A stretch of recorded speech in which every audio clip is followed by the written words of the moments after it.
What do you know to be true? That the sun will rise. And that's it, yeah. That's all we know, is it? That's about it. Because you've been around the block more than most people on this planet. Twice. Twice. What have you learned? About life? Yeah, just in your journeys. Well, I think I've learned that friendship is really important, love is important, kindness is important, and understanding is important. There you go, it's not a bad answer. And also, I think you could add to that list an England victory. That's quite important as well, isn't it, this evening? So, where's your little mat you've got to kneel on? I'm not going to kneel on the mat. I'm beyond prayer. By the way, I think the manager's praying enough for all of us, don't you, at the moment? So, you were the most popular Beatle.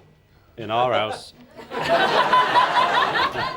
No, but I think you were, right? Yeah, okay. With the other Beatles, with your teammates. Yeah. I think you got on with all of them, didn't you? Sure. You were the man.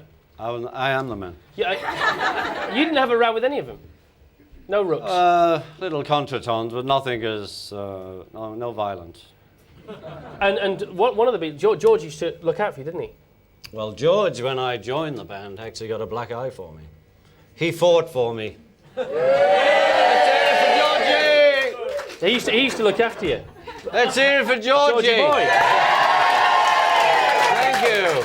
But you know, when they were doing all the mad stuff, right? Mad stuff. The other, you know, when they the Maharishi and all. Oh yeah. When they did all whatever they were doing that was mad at the time, Yeah. right? Which was cool because you know you explored a lot of things and opened a lot of new boundaries that are still being followed and built upon today.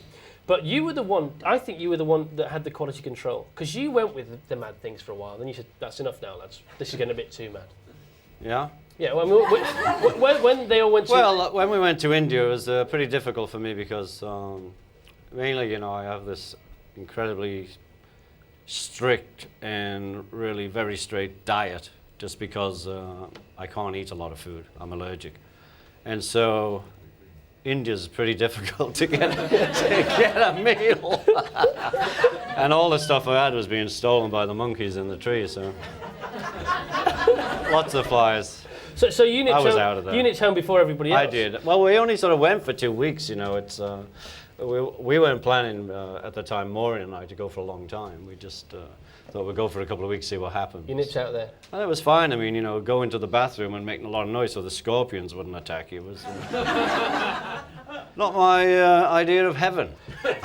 But when towards the end of the band, right? Yeah. When there were little rumbles. There was big rumbles. Okay, I'm just being polite. There were big rumbles in the band. You actually left before anybody else. You said, "That's it, lads. I'm out of here. We're arguing now." Yeah, I left on the White Album actually because I don't know. I just felt that those three were really getting on together, and I wasn't playing. I felt left out.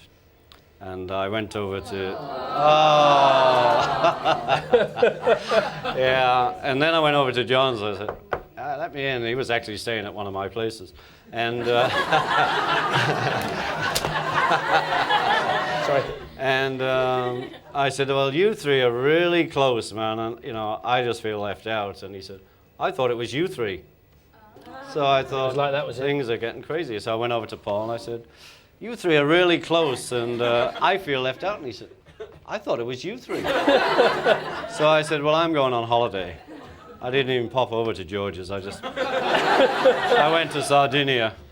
And you did go away. I did, I left. A year before the official split, Ringo said, "That's it, I've had enough." And that actually brought them all back to the senses for a while, didn't Well, it? we came back for the White Album Yeah. a lot closer after that. And Yeah. I love the White Album because we were back being a band after somebody's phone went off.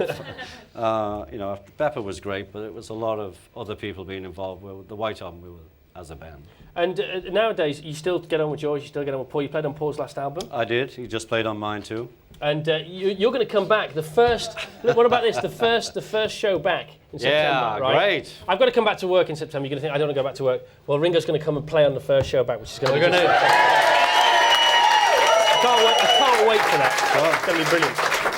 I'm going to do a track from my new album, Vertical Man. Okay. Well, we look forward to seeing you, and you'll be my new best friend by then, won't you? Oh yeah. Well, I thought we were lovers already. Yeah, well, we almost are. We've got a flag for you. We've got a flag in let case me people see want to know my that flag. Ringo's on. Where do I look? Ringo's on, everybody. Ringo's on at the moment.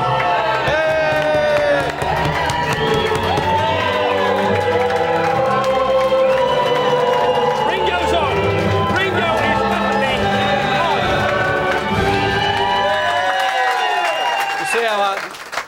You're right-handed, I'm left-handed. Yeah, that's why. Now, we got a little drum kit over here. That I've played it already. You were having a bash on it, weren't you?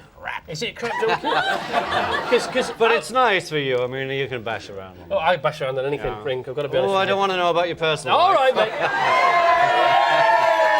I was asking you about when you played Shea Stadium, because we've all seen that famous footage of the Beatles playing Shea Stadium when the screaming is so loud. Yeah. And I said, is the sound now? Is your music dubbed onto that footage? And you say no. That's the live. actual sound from it's the concert. It's live. Yeah. But you didn't have any big speakers. You didn't have any fallback. No monitors. No nothing. We had the amplifiers and the house PA. The amplifiers that were on the stage in that clip. And if you look at them, we had the biggest bass amp in the world at the time, and it's about this big. And you couldn't hear the others playing. You had to guess. Well, you could hear like this rough rumble, and we'd played those songs many times, so we sort of had a vague idea where we were. But you hear that back, and you watch that bit of footage back, and you're the tightest band in the world. Yeah. Cool. And you said to me earlier on that I said everything. if the band then had the technology that was available now, whole different ball game. Well, we had to stop for those reasons. I mean, we were making records. We were progressing as recording artists and innovating lots of new sounds. Yeah. But we couldn't take them with us because the synth in those days was as big as this room. So you couldn't. So you really couldn't reproduce anything worthwhile to what we were playing. Now you were in two bands that we know of. Rory Storm? Yeah. And the Hurricane. What was that thing at the beginning? What was that? That was for you. Oh, great. Great. We said that Rory Storm and the Hurricanes were tonight, but they don't exist anymore. It was Ringo's first band because it was the first band that ever really did anything. I went professional with that band. I've heard that you remarked to somebody that we both know quite well that everybody wants to talk about the Beatles, but I was in another band as well called Rory Storm and the Hurricanes. Why don't they talk about those? Yeah. Well, I was also in the Eddie Clayton Skiffle group. Hey, you all remember them, right? Did you have a better time in Rory Storm and the Hurricanes or the Beatles? In the Beatles. Yeah. I enjoyed Rory, and it was a great step for me. And Rory, was the biggest band in Liverpool at the time. Yeah. And that's all we sort of were talking about, Liverpool, We didn't think of going outside of that, really. You were big in Liverpool, that was big enough. And you had a vague idea of London. And first time I came to London, I just... we came down as Rory and the Hurricanes. It was just the weirdest thing. Because we went to the Lyceum or somewhere, it was a dance. And no one would dance with us. Because we'd say, excuse me, girl, do you want to dance? And they'd say, piss off. So we all used to line up and we'd hit on the one girl and say, excuse me, do you want to dance? And I'd say, get out of here. And so we hit on one girl and she said, qu'est-ce que c'est? She was French and she was the only girl we danced with. Are you a football fan? No. I like to support Liverpool and, of course, because the World Cup's on England. Yep. But that's it, really. Okay, well, you can stick around. You're very welcome to stick around and watch the game with us if you like. Oh, yeah, well, thanks, but... Well, thanks for coming on the show.